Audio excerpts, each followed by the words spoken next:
Welcome back, YouTubers. I'm Dr. Greg. In this video, we're going to look at the secret to happiness. So if you're interested in finding out how to have a happy life, make sure you stick around. Welcome to Dr. Greg's Guide to Happiness, Stoic Styles. Now, if you've arrived at this video thinking I'm going to give you another platitude-rich talk fest about the power of positive thinking, then you should probably stop watching now. In fact, I'm about to show you why positive thinking is probably the reason why you're so unhappy. And it all has to do with the idea of virtuous and vicious cycles, the eudaimonic triangle, and why you should start embracing an ancient practice called negative visualization. And let's start there. The practice of negative visualization dates back to the 3rd century BC, and it's embedded in Stoic philosophy. The Stoics believed that it was the constant desire for new things in life that was one of the main reasons why people are so unhappy all the time. To counter this, Stoic philosophers recommended that we spend time every day thinking about how we would feel if we were to lose everything that was important to us, and how that would make our life so much worse than it is now. It sounds depressing, right? But here's the sublime paradox. The Stoics found that by training themselves to think things could be worse, they became grateful for what they actually had. And this sense of gratitude led them to a sense of contentment. So this practice of negative visualization creates a virtuous cycle where you become grateful for what you have, which leads you to a sense of contentment, which makes you feel grateful for what you have. In contrast, the Stoics argue that if you spend your time in the realm of positive visualization and see yourself surrounded by shiny new things, that this creates an inherent sense that things could be better. This makes you dissatisfied with your life, so you head out seeking happiness. Unfortunately, the underlying premise of seeking anything is that you mustn't already have it now, otherwise there would be no reason to seek it.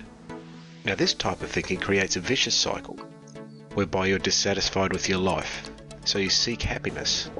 But seeking happiness only reinforces that you're dissatisfied with your life. So the Stoics realized that this practice of negative visualization actually creates a virtuous cycle, and the practice of positive visualization actually created a vicious cycle. And here's the interesting thing. Whether you're using negative visualization to create a virtuous cycle, or positive visualization to create a vicious cycle, both are self-fulfilling and self-perpetuating. And you can't break out of either cycle using the same thought process that created it. Now, this use of negative visualization to create a virtuous cycle of gratitude and contentment wasn't the only idea that Stoics taught in relation to finding happiness. The other concept is the eudaimonic triangle. The Greek word eudaimonic means to be on good terms with your highest self. In other words, to find happiness by cultivating your internal world rather than your external world. Or to put it another way, things, those material goods that you constantly chase because you're dissatisfied with life, can never actually bring you the happiness you seek.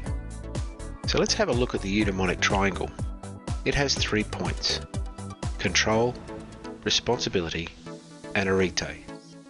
The Stoics believed that in order to live a happy life, you needed to focus on those things that you could control and accept those things that you cannot. Easy, right? Well, let me ask you this. Of everything that you've got currently going on in your life, exactly what do you have control over? If you're honest and you think about it long enough, you'll probably find, like the Stoics did, that it's a pretty short list. In fact, the Stoics believe that everyone really only has control over 2 things: your judgment and your actions. Stoics believe that for every external event that happens, a person only gets to control A, how they interpret that event, their judgment, and B, how they react to that event, their actions. Now, although this list is short, don't underestimate the power of these 2 elements.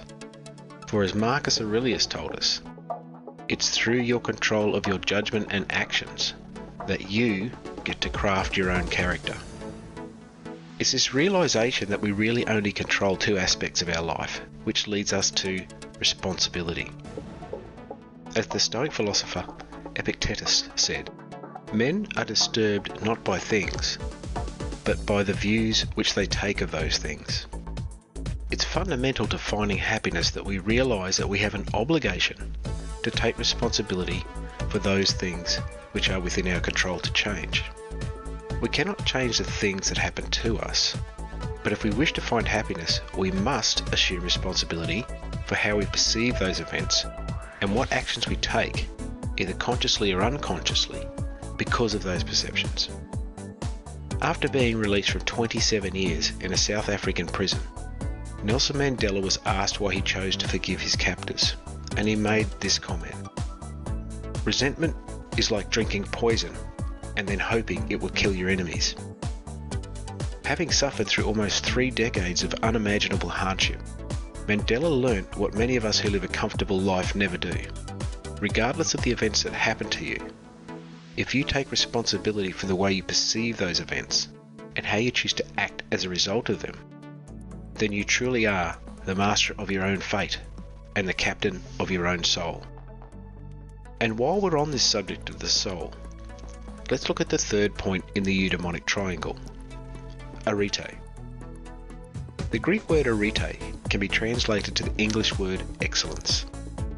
Stoics believe that in order to find happiness, we must express the most excellent version of ourselves in every moment.